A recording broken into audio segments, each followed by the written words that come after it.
പ്രിയപ്പെട്ടവരെ, എല്ലാവർക്കും ഈ ആത്മീയ വചന ചിന്തകൾ എന്നുള്ള ഈ ശുശ്രൂഷയിലേക്ക് സ്വാഗതം. പ്രിയപ്പെട്ടവരെ, നമ്മൾ ഇന്ന് ചിന്തിക്കുന്ന ഒരു വിഷയം, യേശുവിന് വേണ്ടി ജീവിതം സമർപ്പിച്ച ഒരു വ്യക്തി വീണ്ടും ലോകാരൂപിയിലേക്ക് വരരുത്, അല്ലെങ്കിൽ ലോകത്തിന്റെ മക്കൾ ജീവിക്കുന്നത് പോലെ യേശുവിന് വേണ്ടി ജീവിതം സമർപ്പിച്ച ഒരു വ്യക്തി വീണ്ടും ലോകാരൂപിയിലേക്ക് മടങ്ങി വരരുത് എന്നുള്ള ചിന്തയാണ്.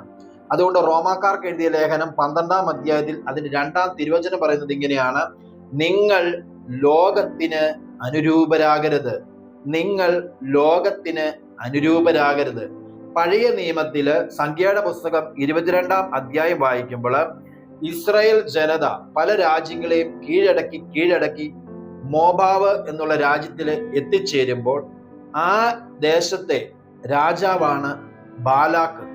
ഈ ബാലാക്ക് ഇസ്രായേൽ ജനത്തെ ഭയപ്പെടുകയാണ്. കാരണം എന്താണ്? ഇവരുടെ സംഖ്യയിൽ ഇവർ വലിയ ഒരു ജനതയാണ്. കാരണം അതിനു മുമ്പുള്ള രാജ്യക്കാരെ എങ്ങനെയാണ് കീഴ്പ്പെടുത്തിയത് എന്ന് ഈ രാജാവ് ബാലാക്ക് കണ്ടിരുന്നു. അതുകൊണ്ട് ഇസ്രായേൽ ജനത്തെ ഒരു കാരണവശാലും യുദ്ധം ചെയ്ത് തോൽപ്പിക്കുവാൻ സാധിക്കുകയില്ലെന്ന് ഈ രാജാവ് മനസ്സിലാക്കിയാണ്. അതുകൊണ്ട് രാജാവ് ചെയ്യുന്ന ഒരു കാര്യം ഇതാണ്: ഒരു പ്രവാചകനെ വരുത്തുകയാണ്. ആ പ്രവാചകന്റെ പേര് ബാലാം എന്നാണ്. ഈ ബാലാം ഒരു ജനതയെ നോക്കി, ഒരു വ്യക്തിയെ നോക്കി, നീ അനുഗ്രഹിക്കപ്പെടട്ടെ എന്ന് പറഞ്ഞാൽ അനുഗ്രഹിക്കപ്പെടും, നീ ശപിക്കപ്പെടട്ടെ എന്ന് പറഞ്ഞാൽ ശപിക്കപ്പെടും എന്ന് വിചാരിച്ചുകൊണ്ട് ഈ ഇസ്രായേൽ ജനത്തെ ശപിക്കുവാൻ വേണ്ടി ബാലാക്ക് രാജാവ് ബാലാം എന്ന പ്രവാചകനെ കൊണ്ടുവരികയാണ്. ഈ ബാലാം പ്രവാചകൻ ഈ ഇസ്രായേൽ ജനത്തെ നോക്കി പറയുന്ന ഒരു വാക്കിതാണ്: ഞാൻ പാറക്കെട്ടുകളുടെ മുകളിൽ നിന്ന് ഇവരെ കാണുന്നു. ജനതകളോട് ഇടകലരാത്ത ഒരു ജനം, വേറിട്ട് പാർക്കുന്ന ഒരു ജനം. ജനതകളോട് ഇടകലരാത്ത ഒരു ജനം, വേറിട്ട് പാർക്കുന്ന ഒരു ജനം. അപ്പോൾ ദൈവം തെരഞ്ഞെടുത്ത ഒരു ജനത, ഒരു വ്യക്തി എങ്ങനെയായിരിക്കണമെന്ന് വചനം പറയുകയാണ്: ജനതകളോട് ഇടകലരാത്ത ജനം, വേറിട്ട് പാർക്കുന്ന ജനം. അത് അങ്ങനെയാണ് ഈശോ നമ്മളെ ഓരോരുത്തരും തെരഞ്ഞെടുത്തത്. ഇങ്ങനെ ജീവിക്കുന്ന ഒരു ക്രിസ്ത്യാനിയുടെ, യേശുവിന് വേണ്ടി ജീവിതം സമർപ്പിച്ച ഒരു വ്യക്തി ഇങ്ങനെ ജീവിക്കുമ്പോഴാണ് മറ്റു വ്യക്തികൾക്ക് യേശുവിലേക്ക് കടന്നു വരുവാൻ സാധിക്കുന്നത്. അതുകൊണ്ടാണ് റോമ 12:2 നമ്മൾ പറഞ്ഞത്, നിങ്ങൾ ലോകത്തിന് അനുരൂപരാകരുത്. നമ്മുടെ ജീവിതം, ആത്മീയ ജീവിതം ലോകാരൂപിയിലേക്ക്, ലോകത്തിന്റെ മക്കൾ ജീവിക്കുന്നത് പോലെ ജീവിക്കാനാണെങ്കിൽ പിന്നെ എന്തിനാ നമ്മൾ ഈ ഈശോയ്ക്ക് വേണ്ടി ജീവിതം കൊടുത്തത്?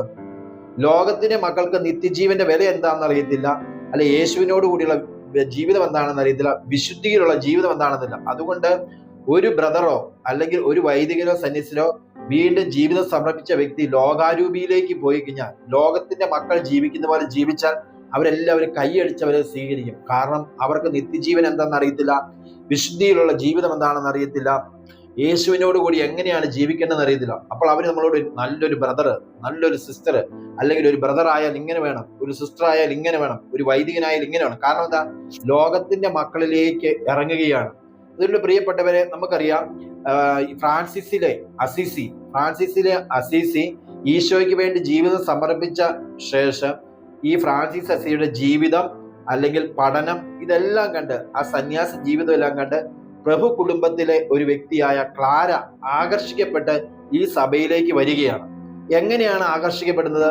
ഈ ഫ്രാൻസിസ് അസീസി ഈശോയ്ക്ക് വേണ്ടി ജീവിതം സമർപ്പിച്ചിട്ട് വീണ്ടും ലോകാരൂപിയിൽ, ലോകത്തിന്റെ മക്കൾ ജീവിക്കുന്നത് പോലെ വന്നാൽ ഒരു വ്യക്തി ഈ സഭയിലേക്ക് വരുമോ? അതുകൊണ്ട് പ്രിയപ്പെട്ടവരെ, നമ്മൾ ചിന്തിക്കേണ്ടതാണ്, അല്ലെങ്കിൽ എത്ര വിശുദ്ധരാണ് ഈ ലോകാരൂപിയിൽ ഈശോയ്ക്ക് വേണ്ടി ജീവിതം സമർപ്പിച്ചിട്ട് ലോകാരൂപിയിൽ കടന്ന് ഇപ്പത്തെ മക്കൾ ചെയ്യുന്നത് പോലെ ചെയ്ത് എത്ര പേരെയാണ് വിശുദ്ധരാക്കിയിരിക്കുന്നത്? ഇന്ന് ഈ കാലഘട്ടത്തില് ലോകം മുഴുവനും കുടുംബങ്ങളുടെ മേലും വ്യക്തികളുടെ മേലും തെരഞ്ഞെടുക്കപ്പെട്ടവരുടെ മേലും കടന്നു വരുന്ന ഭയങ്കര ഒരു പൈശാചിക തിന്മ എന്ന് പറയുന്നതാൽ, പരിശുദ്ധാത്മാവിനാൽ മുദ്രിതമായ ക്രിസ്തുവിന്റെ ശരീരത്തെ ഈ ലോകത്തിന്റെ മുമ്പിലിട്ട് തുള്ളിക്കാനുള്ള ഒരു അരൂപി കുടുംബങ്ങളിലെ വ്യക്തികളില് ഇത് കടന്നു വരികയാണ്. ഈ പരിശുദ്ധാത്മാവ് നിറഞ്ഞ ശരീരത്തെ ലോകത്തിന് മുമ്പിലിട്ട് തുള്ളിച്ചു കഴിഞ്ഞാൽ നമുക്ക് ലൈക്ക് കിട്ടും, ഷെയർ കിട്ടും, അല്ലെങ്കിൽ മറ്റുള്ളവർ നമ്മളെ അറിയപ്പെടും. മരുഭൂമിയിലെ പരീക്ഷയിൽ ഈശോയുടെ അടുത്ത് കടന്നു വരുന്ന സാത്താൻ പറയുന്നത്, ഇതാ ലോകത്തിന്റെ എല്ലാ രാജ്യങ്ങളെയും കാണിച്ചിട്ട് പറഞ്ഞു, ഇതെല്ലാം ഞാൻ നിനക്ക് തരാം, നീ എന്നെ ഒന്ന് ആരാധിച്ചാൽ മതി. എന്നാൽ ഈ കാലഘട്ടത്തിൽ ഇന്ന് തിന്മ ചെയ്യുന്ന ഒരു പ്രവണത ഇതാണ്: മാധ്യമത്തിലൂടെ, സിനിമയിലൂടെ ഇന്ന് ദൈവത്തിന് വേണ്ടി ജീവിതം സമർപ്പിച്ച എന്റെയും നിങ്ങളുടെ ഓരോരുത്തരെയും പരിശുദ്ധാത്മാവ് വസിക്കുന്ന ഈ ആലയത്തെ ലോകത്തിന്റെ മുമ്പിലിട്ട് തുള്ളിക്കാനുള്ള പ്രേരണ കടന്നു വരികയാണ്. അങ്ങനെ ഒരു വൈദികൻ ചെയ്താൽ, ഒരു സിസ്റ്റർ ചെയ്താൽ, ഒരു ബ്രദർ ചെയ്താൽ ലോകത്തിലെ മക്കൾ പറയും, ഓ ഇതാണ് നല്ലൊരു വൈദികൻ, നല്ലൊരു ബ്രദർ വന്നിരിക്കുന്നു എന്ന് പറയും. കാരണം എന്താ? അവർക്ക് ഈ ശരീരത്തെ വിശുദ്ധിയിൽ ജീവിക്കണമെന്നും യേശുവിനോട് കൂടി ആയിരിക്കണം എന്നുള്ള ഒന്നും മഹത്വം അറിയത്തില്ല. അതൊരു വചനം പറയാണ്, നിങ്ങൾ ലോകത്തിന് അനുരൂപരായത്.